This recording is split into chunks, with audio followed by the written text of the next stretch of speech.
Welcome to the Beyond Fat Loss podcast, where we don't just stop at fat loss.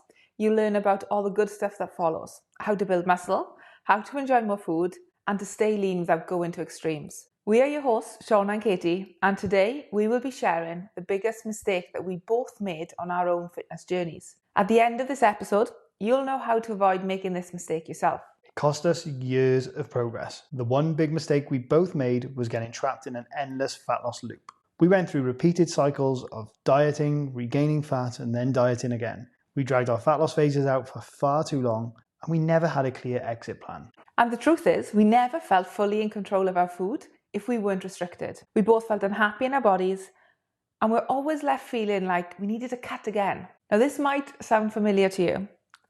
Hopefully, it'll be a thing of the past after listening to this episode. So, Katie, I'm going to stitch you up here. You're going to do it first. Oh, why did I not get in there first? Okay. How did you get stuck in the endless fat loss loop? Where do I begin? And I'm going to try and make this not turn into a 6-hour monologue.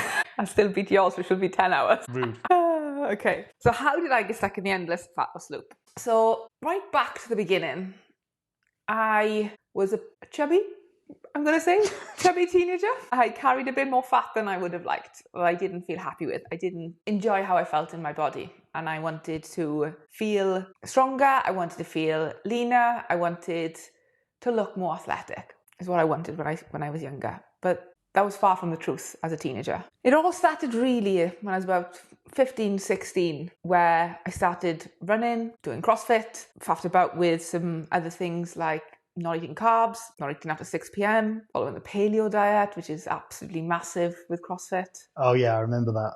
That was like the adopted CrossFit diet, wasn't it? Yeah. Lemon water. I think it was like putting lemon in your water in the morning, which will help you burn fat. I tried many things throughout my journey, right? And this goes way back to the early part of my journey, which I now understand. At the time, I lost body fat during that period because I was restricting my calories, right? Didn't understand that at the time, but now I understand that is why that happened. My calorie expenditure went through the roof. I cut out certain foods. Voila, I lost body fat. I went to uni, and I was to a sport uni. Yeah, I still trained a bit here and there, probably not as consistent as I should have. But there was the drinking, there was the takeaways, there was the, eating whatever you fancied whenever you fancied it. So not paleo and no lemon water in the mornings after a night out. What was your metabolism going to do? So you can imagine the state I left uni in. I would say I regained back most, if not all, of the body fat I lost pre-uni. Obviously, it wasn't within a year. That was over spanning the 3 years of uni. And then after university, I started taking my training and my nutrition more seriously. I wanted to understand calories more. I wanted to understand macronutrients, micronutrients, looking into how I could actually make this work for me, not just in the short term, but in the long term, and understand the mechanics behind it, rather than having to cut out certain things. Like, surely there was a better way to what I'd done previously. And that's where I found the tool of calorie tracking more useful, because I actually used it more effectively. I did dabble with it before uni, but never really used it consistently. But I took more of an interest into the foods that I was consuming. So that helped a lot. And my fat loss phases were much more successful the more I'd done them over those years then from, I've been 21, maybe leaving uni, from those years onwards. So when I'd done my PT course, started business, etc. Did that break the loop for you? No, it didn't, just doing that at the age of 21. It absolutely did not. Probably didn't really break the fat loss loop for a long time after that. What do you think was keeping you stuck in that fat loss loop? That's a good question, and that's what I'm trying to think about, actually. And I think the main habit that kept me in it was not putting as much focus on my time outside of losing fat, which that left me regaining some of the fat back. It never regained all of it back. After the age of 21, I kind of hovered around a similar weight for a very long time. But I did regain some weight back in that time. So maybe you're talking half a stone, 10 pounds, maybe here and there, fluctuating up and down. But when I did regain that fat back, I want to cut again. I want to lose fat again. So I was stuck in that cycle of losing fat effectively, doing that really well, then losing focus, not really paying much attention to my nutrition, not really having many goals, to work towards. And that time varied outside of fat loss, but ultimately just kept me in a loop of going back to fat loss. No focus, back to fat loss. No focus, back to fat loss. And I think that habit alone, just not focusing on the systems and the methods that worked for me during fat loss, not keeping up with those outside of it, I would say that would be the biggest habit for me that kept me in that loop at the time.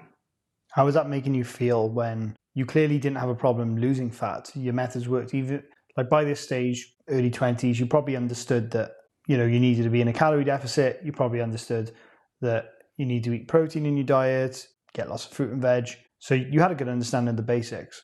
You were probably doing a good job when you were in your fat loss phase. But how did it feel when you regained fat after achieving success and then inevitably having to go back to fat loss because you couldn't keep the fat off? There's a few feelings here. There was frustration in my own journey that I was able to achieve a good result, or what I thought was a good result at the time, but then couldn't maintain that. I also felt like a bit of a fraud working in the industry that we do, that I am so passionate about, but I still couldn't take my results that little bit further, or I still couldn't keep up great habits consistently enough. So that made me feel like a bit of a fraud in the fitness world, in my space, in my career, which ultimately made me feel like a failure for not being able to take things to the next level and just always reverting back to a same method that delivered the same result. And don't get me wrong, the first time you do lose fat successfully, it's a fantastic feeling, you feel great.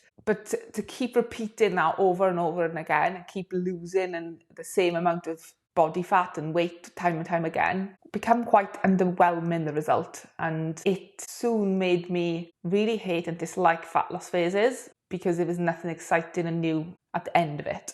Yeah, that makes sense. That makes sense. What did you want at the end of it? Like, what you say that you were quite underwhelmed by the result.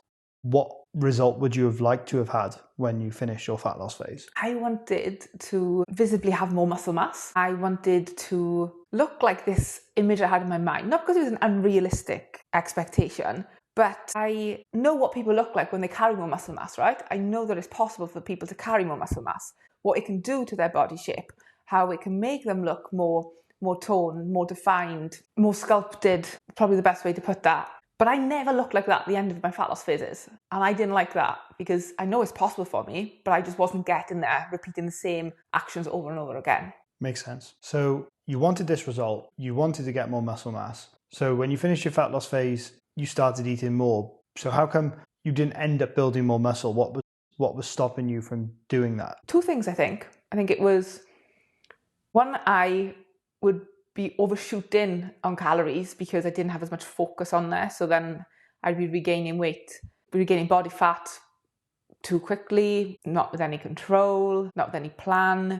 And then my training also wasn't driving the result I wanted. It wasn't geared towards hypertrophy. It wasn't geared towards muscle building. So the combination of my training not being stimulative enough for building muscle, and then me eating, let's be honest, like a bit of a piggy now and again, it resulted in me just consistently being underwhelmed with the end result. But who did I have to blame for that? Myself, because I wasn't doing the same actions over and over again. How could I expect a different result at the end of the next fat loss phase if I hadn't actually spent time doing the actions I needed to drive a different result? And then you resorted back to what you knew you could do well, which was fat loss. Yeah, so I would just lose fat again, get myself back to feeling comfortable again, and I was comfortable in my body, but then I was like, but it's the same thing, it looks the same, it's not really changing.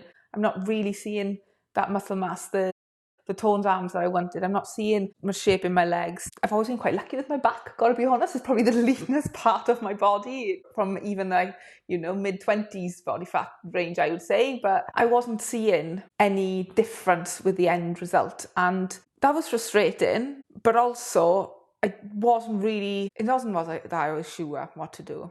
That's maybe not quite the truth, because I'd been following and looking and learning in the fitness space for a long time. There was a little bit of not knowing exactly what to do, but I think it was more of fear of purposely eating more food. Kind of scared me because I didn't want to regain back all that fat. But in reality, I was just regaining some fat anyway, but not getting the benefits of building muscle. You only had evidence of one thing, which was I start eating more, therefore I gain more fat. So you didn't have any experience that opposed that. No. So your only evidence to go by, and this is the thing, it doesn't matter how much somebody else can tell you, like you need to eat more in order to build muscle. If your only experience of eating more is you get fat, then it doesn't matter what somebody else says.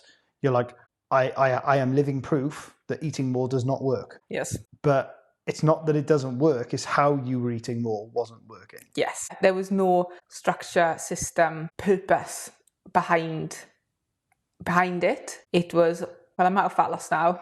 I'll just do a bit of this, do a bit of that, track as much as I can. Then one thing doesn't get tracked, the next thing doesn't get tracked. Weekend may not get tracked. That may happen more frequently. Yeah, because once you start accepting, oh, it's okay if I just don't track this one thing, well, then that by default means that maybe another one thing is okay to not track. And then before you know it, you're not tracking 3 or 4 things. And then it's like, oh, well, I haven't tracked 4 or 5 things now, so what's the point?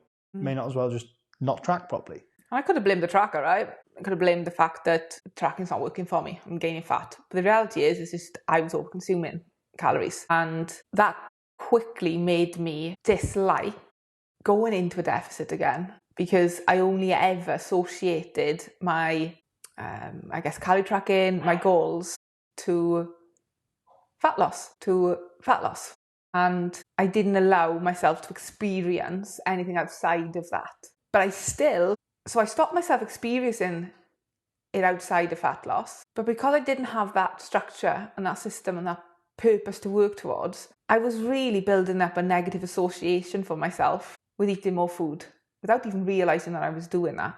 To break the fat loss loop, fundamentally, you need to stop being in fat loss all the time, right? Yeah. But then you also need to stop regaining the fat that you lose, or at least stop regaining as much of the fat. You might not regain all the fat that you lost, but no, because the truth is most people don't, and I didn't. Yeah. It was, you don't regain it all back, but no, you regain some of it quicker than you'd like to regain it. Yes. And it's the ratio, isn't it? Like if you want to leave fat loss and you want to move on to building muscle, then you want to see muscle going on at a slightly greater rate than fat going on. If you're gaining fat disproportionately quickly compared to the amount of muscle you gain, then there's a good chance you can end up feeling quite unhappy with the physical changes you've made after fat loss. And then you're going to say, right, well, I want to remove that fat, but you haven't really spent much time or built much muscle by that stage. So yeah, you lose the fat again, but your physique hasn't developed. And by this stage, you could be another 2, 3, 4 months down the line and you haven't really gone anywhere yet.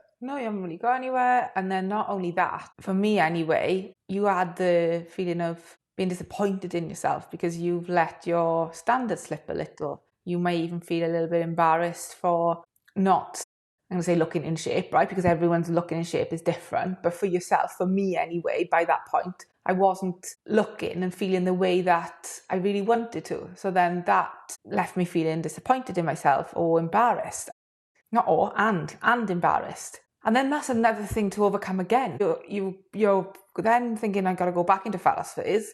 I'm feeling these things in myself rather than going, right, I'm going into a fat loss phase now to reveal all the hard work that I've been doing over the last couple of months. That's a completely different place to be in when you are using the tool of... You're not revealing a new and improved physique. You're trying to regain the old one that never really progressed. Yes, and that happened for probably far too long in my case anyway. I can't really put an exact time frame on it, but it's probably a good couple of years. I'm sure what the listeners are curious to know, Katie, you got to this point. So you learn how to lose fat correctly. You identified that your habits with trying to eat more again and trying to build muscle weren't working. So what did you do to try and put a stop to that? Like, did you end up going on to like more of a maintenance phase, or how did you tackle that problem where you kept overshooting and then you were going back to fat loss? So I told myself enough was enough, right? I got to the point where I thought, I can't keep doing this to myself. I want to love my training again. I want to have enjoyment in it. I want to have new purposes to work towards. I don't want to just keep going through the motions and the same old motions and the same old feelings. I want to feel engaged with my journey and I want to be excited about what's to come. What I had to do to break that cycle was to put focus into building phases. The one thing that I was fearful of actually putting focus on, because I was fearful of gaining too much fat, not being able to have flexibility in my diet, not being able to go out and have a meal at the weekend. That thing I was telling myself was going to hold me back was actually the thing I needed to do to move up the next level, to put all those fears to bed. So I had to go into a longer term building phase at maintenance calories or higher. And the first time I actually done a building phase, I did go into a slight calorie surplus.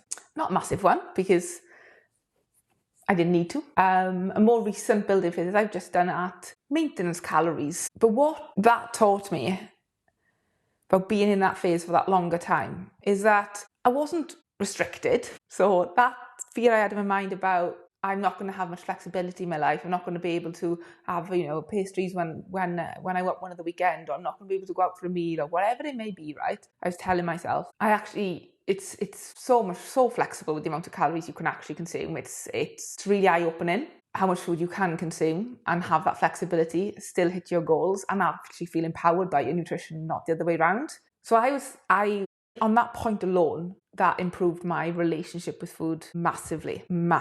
So the break in the cycle came from eating more, but in a more controlled state. Yes, absolutely. Because what actually worked well for me in a fat loss phase was I had goalposts to work within. I had some boundaries. I had some rules to follow. And that, to me, gave me great comfort and confidence that I was doing the actions that I needed to be healthy, to achieve the goals that I wanted to achieve. And that gave me great satisfaction. So I took the things that work well for me in a fat loss phase, like having that structure, right? Like having particular boundaries in place, not because I wanted to feel restricted. Quite the opposite. I wanted to be able to feel empowered about my decisions, that the nutrition choices I was making was covering the basis of great health and also covering the basis of my body composition goals, and using those structures. And when I say structures, having a calorie limit that I can work with, having a protein goal that I can strive towards, knowing how much fiber I need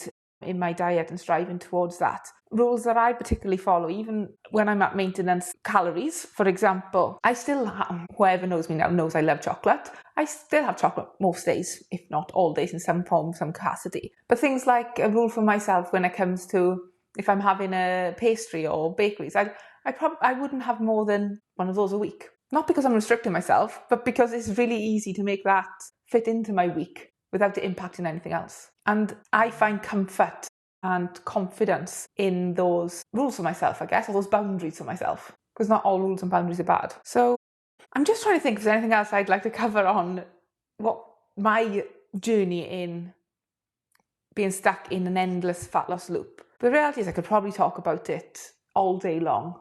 I probably could, because there's likelihood elements that I've missed out that I would like to talk about, and maybe I'll bring them back up another time. But one thing I can be confident in saying is I am so glad that I've got out of being in a constant fat loss loop, being constantly thinking when the next cut is, because I've got to drop the body fat that I've lost, and being not excited by that. I am so happy and grateful that I have found this multi-phase journey that allows me to achieve these body composition goals that I want, but also have the flexibility in life that works well for me. So Sean, it's time for me to ask you about your journey. How did it all start for you? Well, I grew up as a bit of a skinny kid, to be honest. I really struggled with my body confidence growing up. Went through a strange growth spurt, as a lot of kind of teenage boys do, where I grew tall and skinny, and then I put a fair bit of weight on, and then I grew taller again and just kind of stretched it all out. I was always really sporty, so I was always really active, burning loads of calories, but I just got to a point where I was unhappy with my body image, and I just looked like I wasn't really filling out my frame. So I started bulking up to play rugby in high school, but at this stage I didn't know how to train properly, I didn't know how to eat well. My way of trying to gain more size was just to eat more food. I was lifting at this stage, but just not very well. And I was eating more. I gained some muscle size, but I gained a lot of fat. And by the end of sixth form, we had a big group holiday. We all went to Ibiza.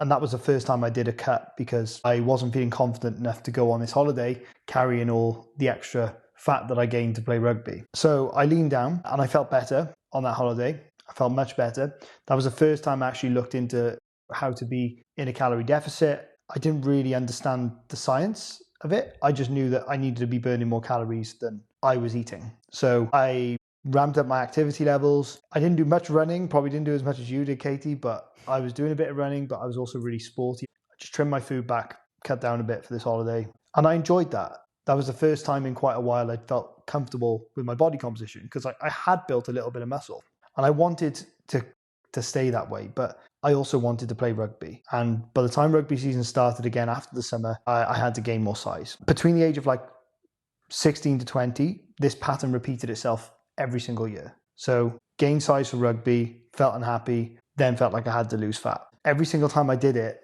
I'd have to cut really fast and cut really aggressively because by the time the rugby season ended to then when I went on summer holidays, it was quite a short window. And then I'd have to gain size back to play rugby. I wasn't really understanding that I should have been concentrating on building muscle to bring that size and not gain as much fat. I was just trying to get as much mass on my frame as possible to get back to playing a really physical sport. Let's be honest, rugby's a very physical sport, right? Being your leanest was, you weren't going to be able to perform your best. And if anything, put yourself at more risk than the game already kind of naturally brings. So you had a short time frame really between these events to try and pack on as much weight as you can, which left you then feeling unhappy with your body. Yeah, and I didn't like my body when I was playing rugby. That was the truth. I wanted to be leaner. I enjoyed being leaner, but it felt like there was only a small fraction of my year where I was able to actually enjoy being leaner, and then I'd have to put the weight back on again. So I was always kind of thinking about when I was going to start that next cut in the summer. It's on your mind, thinking, when can I get back to it? Because that's where I feel my most comfortable. What about after you stopped playing rugby? So when I got into personal training, I took a break from rugby because it was just not practical for me when I was trying to build a business. I just wanted to concentrate on just one thing. I was working lots of evenings with evening clients. Tuesdays and Thursdays were rugby training. It just didn't work. So I stepped away from rugby. I focused more on trying to train to look good and actually just get comfortable with my body. So I got leaner. I got leaner than I did that time I went away. And I really enjoyed my physique at this time. I really appreciated the way that I looked, but I still didn't know how to bulk up or gain muscle size properly.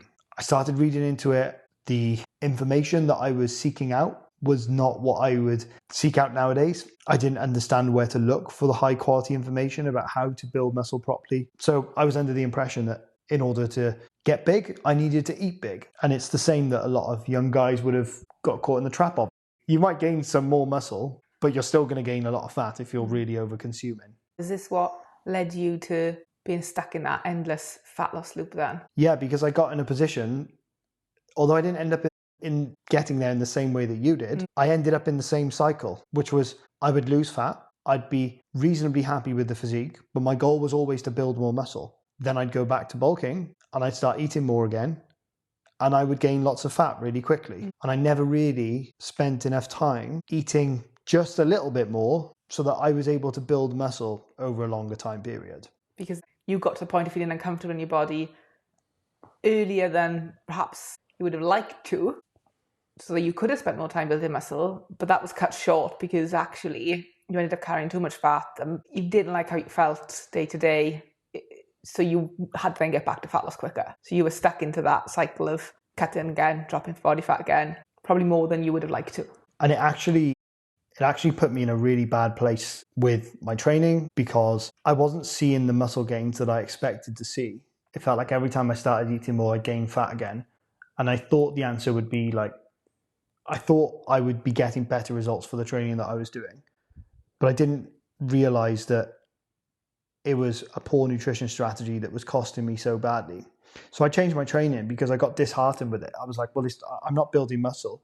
what I responded really well to when I very first started training was lifting heavy, doing powerlifting style exercises for rugby. And I thought, well, maybe I'd just go back to that. So I started doing much more bench press and deadlifts and squats. And that wasn't really building me muscle now by this stage, because my beginner gains had started to fall off a bit. I wasn't getting as much out of those movements, but they were really, really fatiguing movements. And there was only a short time frame where I was actually eating enough calories to build muscle. Then I'd be back to fat loss, and I was still doing all these fatiguing movements in my training. On top of that, a lack of self-confidence was kind of like an underlying thing for everything in my life. And I wasn't very good sociably. I didn't have a great experience of growing up and going out and socializing. I struggled a lot with being out in social groups and going to pubs and clubs and things like that. I did it to try and fit in, but my only way to kind of get through those experiences and those environments I felt so uncomfortable with was to drink a lot.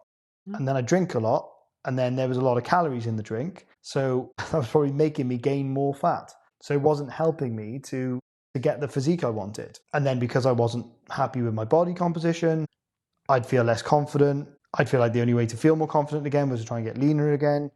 Then I'd get unhappy with the way I looked when I got lean again because I hadn't really built enough muscle. Then I'd try and build more, and then I'd end up gaining too much fat and going out more again. And this vicious cycle just continued for ages and ages and ages. When did you decide to change that, and kind of what spurred that change on? I think when I first started training, I got really strong really quickly, and I assumed that I was further ahead than other people than what I was at that time. And to be honest, I probably had some evidence for that, because I got strong quite quickly. Through getting strong quite quickly, I did build some base of muscle. But after a couple of years of this cycle continuing, I realized that my physique wasn't really changing.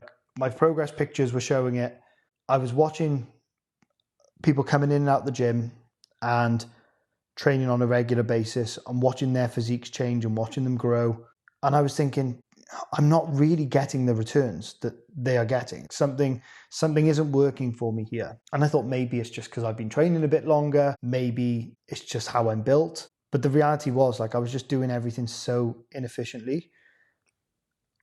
And I got sick of that. I got really sick of obsessing over trying to be lean all the time. Staying lean was making me quite obsessive about my food. It was making me quite obsessive about my behaviors. As in, like, I remember when I was working an office job and I had a tiny little set of food scales. I had like a magnetic set of food scales that I carry in my bag. So like when I would take, like, I had like a little pot of almonds that I keep in my bag. I had pumpkin seeds. I had all this stuff, like this health food. I would weigh out my portions of my almonds and my pumpkin seeds and popcorn on the desk using these little scales. So I was quite obsessive about stuff at that time. And for the record, I probably still weigh out my almonds and pumpkin seeds now, but I don't have a tiny little set of food scales I carry around with. It's a different purpose now though, right? Previously when you were doing it, it's because you needed to get leaner.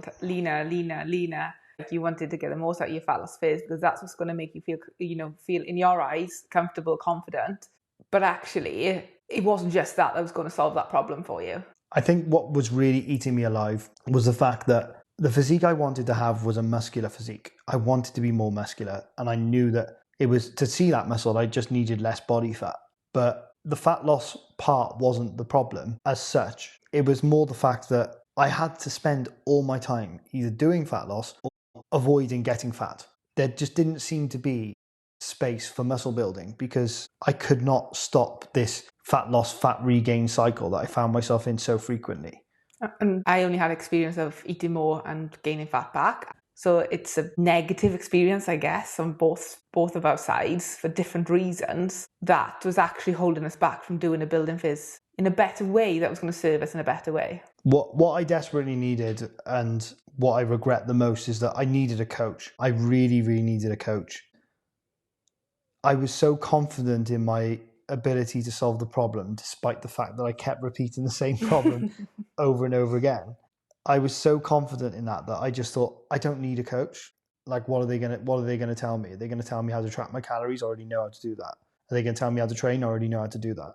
Like, I know how to make myself stronger. And the reality was that I was missing so many important little details, like not overshooting with calories, not fatiguing myself excessively with massive heavy compound lifts that were providing nowhere near enough stimulus to the muscle groups that I was working for hypertrophy. I didn't realize that strength isn't necessarily obtained in the same way that muscle growth is. And I thought I knew it all because I was doing really well as a personal trainer. For other people around me, I was probably in pretty decent shape. I didn't really feel like I didn't look the part as a personal trainer. Even when I was at my biggest, when I bulked up, I never really felt like I got that far out of shape. But I knew deep down that I wasn't progressing. And I knew deep down that the image that I had of myself, of where I wanted to get to, was far from where I was. And I never accepted that I needed help with that. And the irony is that in the time that I have actually figured this stuff out, and I've completely changed my physique now, in the last 2 and a bit years, I have achieved the most progress I've ever achieved in my fitness journey. I have more knowledge and qualifications than I did before. I seek more knowledge out and actually am more prepared to correct myself than I ever was before. And yet I'm still getting better results than I ever have. And I now know way more than I used to back then.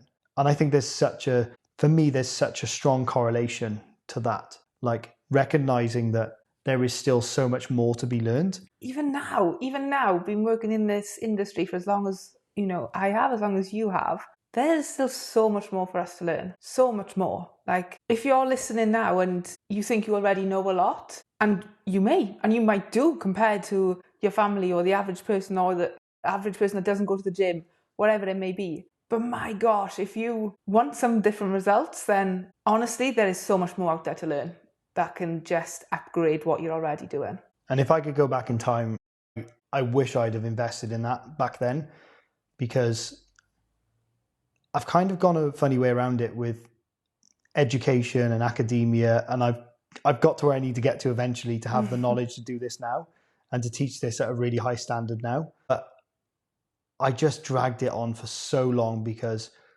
at the time I thought I knew more than I did.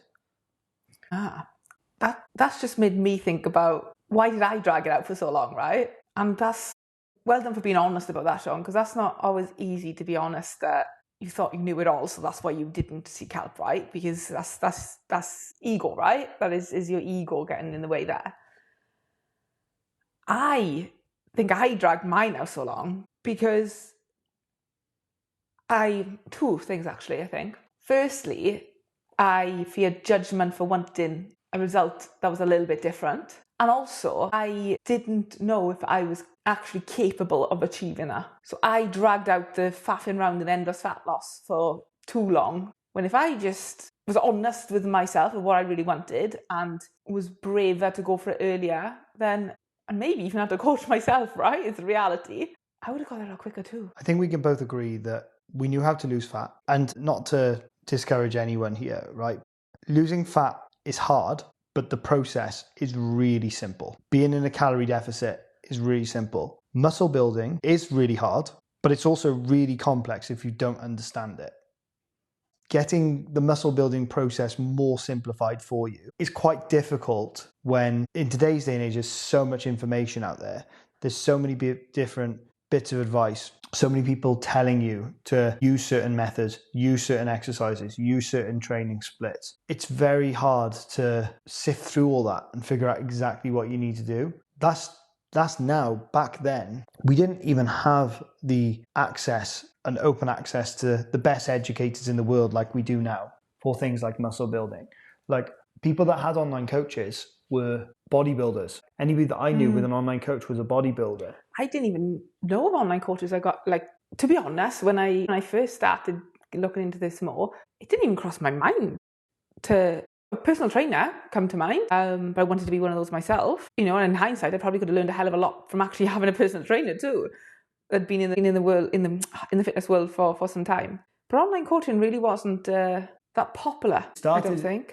It started around the time that I was PTing, but it was very much in its infancy. It wasn't as established as what it is now. What brought my attention to it was one of the PTs at the gym that I worked in did go into competing, and he had an online coach, and that kind of opened our eyes to it. But at the time, it was very much a discussion where you can't coach somebody if you can't be with them, if you can't see them, if you don't know what they're doing. How can they coach you on How can you correct their form? How can you tell them how to lift? And I already knew how to lift, or at least I thought I did. Given the environment that I was in, I was probably one of the most competent PTs in terms of, I always prided myself on my ability to teach clients how to lift with good form and good technique. And I was like, I'm not going to pay for somebody on the internet to tell me how to lift when they can't even see me. And I already know how to lift with good technique, so I don't need a personal trainer. But that was a really flawed mindset. That was a really poor way of thinking, because it wasn't the how to lift that I was struggling with. It was, how do I stop spending 6 to 9 months a year in a fat loss phase? Because the other 3 months that I tried to spend outside of a fat loss phase, I just get fat. It's not what you do in that one gym session or 2 gym sessions a week with a personal trainer. Well, no personal trainer was going to teach me that. No personal trainer was going to tell me how to successfully manage my calories and deal with the mindset of, this is going to take probably a little bit longer than you'd expect when it comes to building muscle. Because we didn't, did we? We didn't as personal trainers. This is one of the reasons we moved from face-to-face personal training to online coaching, because we wanted to be able to support with the whole journey and everything that is involved in it, not just what you do in the gym that delivers the results. Getting stuck in this fat loss loop, like when I think about what it cost us, when I think about what it cost me, like it cost me years. It cost me years and years and years. It actually turned me off training for such a long period of time. I started doing different types of training because I was so disheartened with the results I was getting. I started doing Olympic weightlifting, which I was also terrible at, by the way, and also needed a coach for, but didn't have a coach for that either. Self-taught myself pretty much. I had a crash course. I did get a coach to start with, and had a crash course on being taught how to lift. And I was actively watching other coaches teach weightlifting, so at least there was that. But I was terrible at it. I was really bad. And after playing rugby as well, the shoulders weren't particularly fond of weightlifting either. But I went to that because I was so unhappy with my muscle building and physique results that I just tried to completely distract myself away from it. But that really didn't solve the problem, because I was just avoiding the issue, and it was always there. And the result that I really wanted was just masked over and covered up by another type of training. Like, it never really went away. I was never really happy with my body. Even though I was trying to progress at, skill and strength-based lifting, I was still thinking, well, holiday coming up in a couple of months' time, I don't really feel that confident getting my swimming trunks on. Like, I hope nobody takes a picture of me when I'm on holiday and post it on social media. Like, all these little things, it was like, it wasn't solving that problem. And I still never felt like I was really in control of what to do with my diet when I'm not focusing on fat loss. And fat loss should be temporary, right? So that's a large part of your life where you're not feeling like you are in control of your nutrition and diet. That's when things can start to spiral and we don't feel great about ourselves. So you don't want to live your life in that state, right? No, absolutely not. I feel like I've spoken a lot about me. So Katie, I'm going to give you another question here. Throw in my way. How do things look for you now?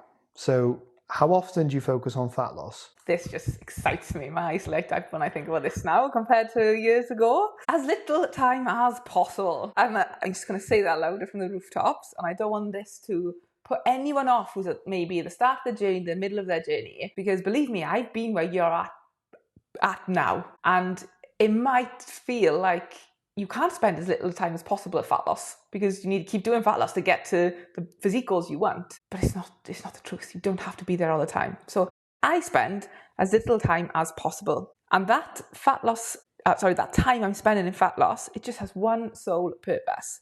That is to reveal the muscle I have been building for the last, I can now say, 6 to 9 months. 6 to 9 months. That's a long time. Not in deficit calories, not in restriction mode, right? You've got to restrict stuff in the fat loss phase, like there's no two ways about it.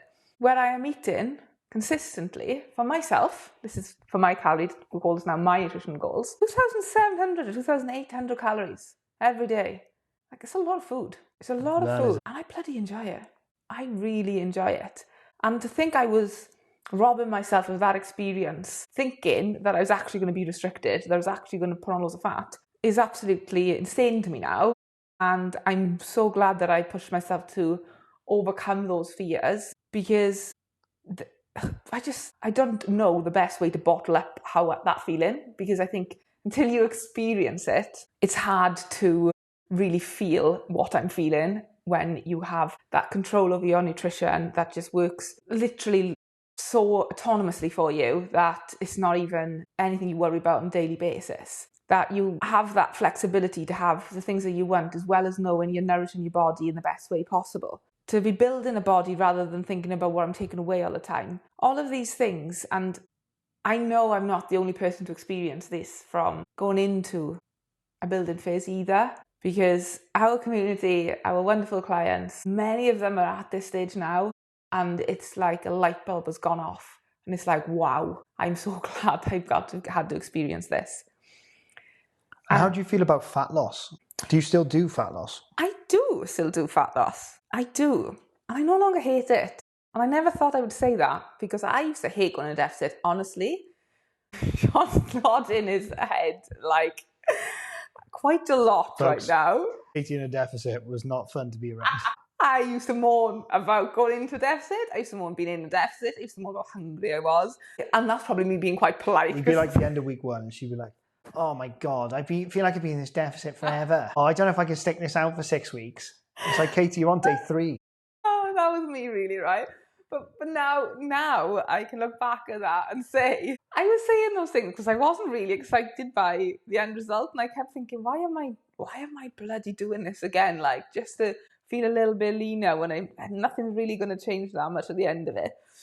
Whereas now, I'm like, do you know what? When I go back into another fat loss phase now, I know that if I take my body fat percentage a little bit lower than it has been before, that there's going to be new things. It's new territory. And that is exciting. That is something that... Because you can spend 6 to 9 months a year building the thing that you're going to reveal in that short time frame. Yes. And when I say as little as possible, I'm talking 6 weeks, maybe 9, maybe 12. 12 is max, right? Don't smile at me now because I want to see you do 12. I probably won't do 12. Let's be real, right? I'm in this for the long game. So for me, I'm okay. Let's be clear as well. Katie also plays netball. So yeah, her sports season does dictate a lot of when she can safely do fat loss. If you're playing sport, you don't want to be in a calorie deficit in the middle of the season. No, that does dictate a lot. But if I'm being honest with myself, it's quite nice that I got that as a reason not to be in it for that long as well. Right? Yeah. That is me being honest. That is me being real. If I didn't have netball, would I push things a little bit further sometimes? Probably. I probably would, because that's in my nature, right? That is who I am. Because once I decide to commit to something, I'm all in. But netball does dictate that, because it's not worth under-eating when I'm performing at the level that I'm performing. And the level I want to perform at as well. Right? There's that. Because I am a competitive person. You will start learning that about me. If the amount of fat you had to lose meant that you were going to need to do it over a longer time frame, say, for example, you wanted to get your physique to a place where it had never been before, you wanted to get to your body fat level to even leaner than where it's ever got before, yes. How would you do that if you needed to spend longer? You say for me personally? Yeah. Okay, so for me personally then, this is where I would probably need to plan a little bit more. Because I could plan around my netball season then, right? And I can go into a fat loss phase and a bit more of an aggressive fat loss phase, right? So I personally don't choose to do a moderate deficit anymore. I personally choose to do an aggressive deficit. So results are a bit quicker. It is a bit harsher in terms of the amount of food you have available to eat to make sure that you're getting results at a quicker rate. But I know that can be slotted in around netball seasons. That would allow me to actually take myself a little bit further than I have been before.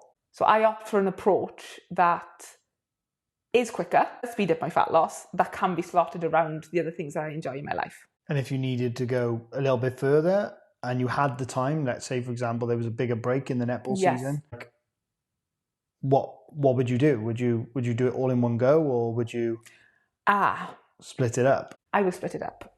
I would, for me personally, I find it easier having some breaks back at maintenance calories, so that would be a maintenance break then, where I can refuel, have a little bit more food flexibility again before I go back into another harsh protocol. So it'd be aggressive, short break, aggressive, short break. Yes. Yeah.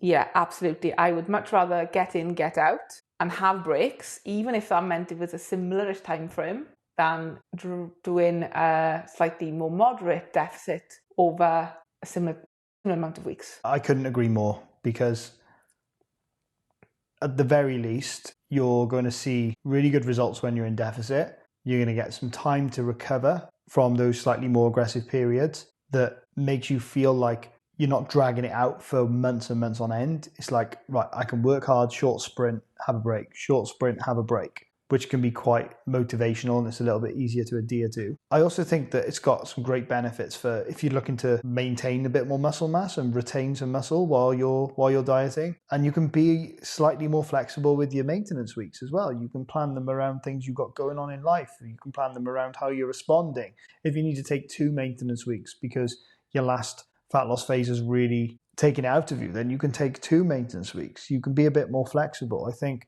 one of the biggest threats to people actually successfully making it through a fat loss phase is by constantly chugging away with really small amounts of fat loss for weeks and weeks and weeks and weeks and weeks and weeks on end. It never feels like you're ending the thing. No, and that's really demotivating. It's start getting disengaged with the process, and start you make you feel like you're failing, you're doing things wrong, because what have you got to show for it? It's not enough. It's not inspiring enough. You're just thinking, oh, this is a hard slog. Having done aggressive deficits, like what I would say is all those years ago when I used to get stuck in fat loss loops for ages, I think a key part of that was the fact that I wouldn't go too aggressive because I was scared of losing muscle and I didn't have the structure and the autonomy to my nutrition that I have now. Even though I said earlier, like I was obsessive over it, like that obsession and that perfectionism made it harder. It was almost to the point where I didn't know what to do if I didn't have a perfect structure in place. Whereas now, I know that I can still be really accurate, but I don't need to panic or obsess over getting it 100% right.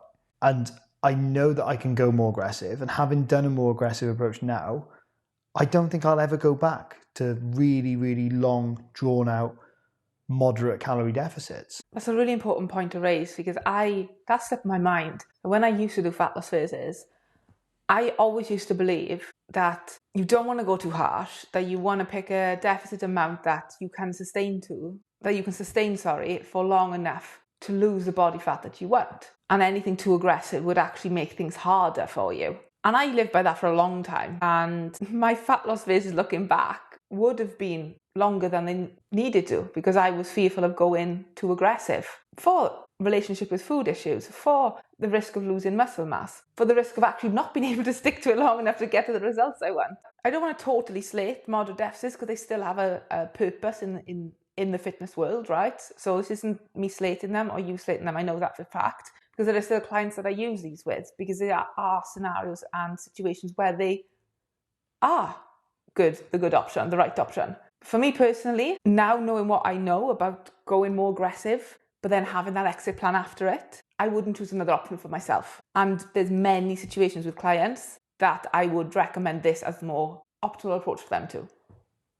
I agree. And especially if you have aspirations over building more muscle over the next few years, then the more time you can spend in that state where you build muscle, the better. The less time you spend in fat loss phases, the better. So if you can get through your fat loss phase a little bit faster, you're going to be freeing up so much more time to eat more, have more flexibility, really progress with your training and your physique. It's almost like that payoff is rewarded, but it's rewarded twice over, because you're going to get much more time in the most enjoyable phase of the entire process. And what you lose to get there, what we talk about aggressive, right? In some cases, you don't feel any worse. I gotta be honest, I felt better. Yeah. I felt better doing the aggressive diet than I did in a moderate deficit, because I can speak for me personally, but you get that first couple of days where you are hungry, right? You are, but you're hungry when you do a moderate deficit anyway, all the time.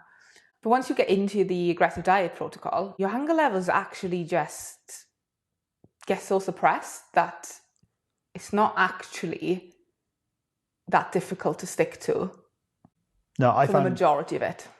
I found it way easier to stick to than what I was expecting. Like the first time I did a much more aggressive approach to fat loss, I found it way easier to stick to than I thought I was going to. And I wasn't anywhere near as hungry as what I expected either. As you mentioned, because your hunger hormone production changes and you don't have that same signaling happening. Yeah, the appetite signaling is suppressed. I feel like this may be another podcast on its own. Yeah. The different protocols for fat loss, because I think we could go on and talk a lot about these right now. I think the most important thing we should identify here when you are in your fat loss phase is whatever way you do it, you want to get in and get out. Yeah. So you just want to commit to nailing that fat loss phase, having some regular breaks if you need them, and don't let it drag out too long. Absolutely. Absolutely. So we have discussed how we both got trapped in an endless fat loss loop. It's quite hard to say that. We've also discussed what we did to get out of it. And Katie's given an example of where she is now. I gotta be honest, I'm in exactly the same place. I spend as little time as possible doing fat loss. Over the last 3 years of my building journey, I have spent less than 3 months a year doing fat loss. And my physique is the best it's ever looked. And I went through Christmas this year, the leanest I've ever gone through a Christmas period. So whatever we did to break the loop, it clearly worked for us. And we also teach this to many of our members who have very similar experiences to us, where they have found themselves in the past, or even when they start with us in that fat loss loop. We've taught them to get through fat loss as quickly as possible so they can get that phase of their life done and dusted. And then we teach them how to go back to higher calories again, enjoying more food, enjoying more flexibility, and really building that body which they've always wanted to have. So let's just summarize what takeaways the listeners can have here. Katie, what would you say is the quick summary of everything we've discussed? Okay, so you've got a much better chance of breaking a fat loss loop if you do fat loss properly. So that get in, get out mentality, commit to it, execute it well. And then when you're out of that fat loss phase, you actually focus on a building phase. Spending time at maintenance calories, or maybe higher,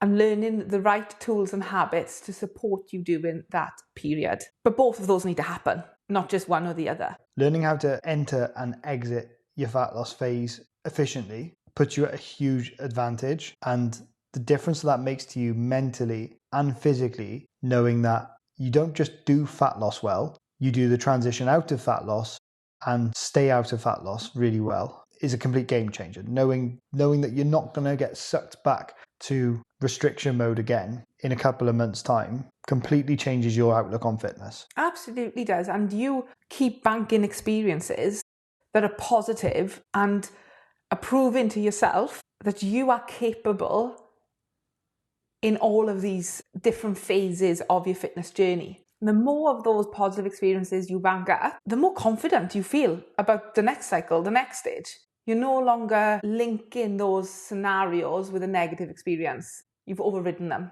Yeah, absolutely. If you can replace your negative past experiences with positive ones as you move forwards, this builds your love for the journey. It builds your enjoyment in the process. It gives you much more hope for what you're going to achieve, rather than feeling like you're always going to stand on a banana skin and trip up as soon as you try anything different. I like that analogy. You like the banana skin analogy?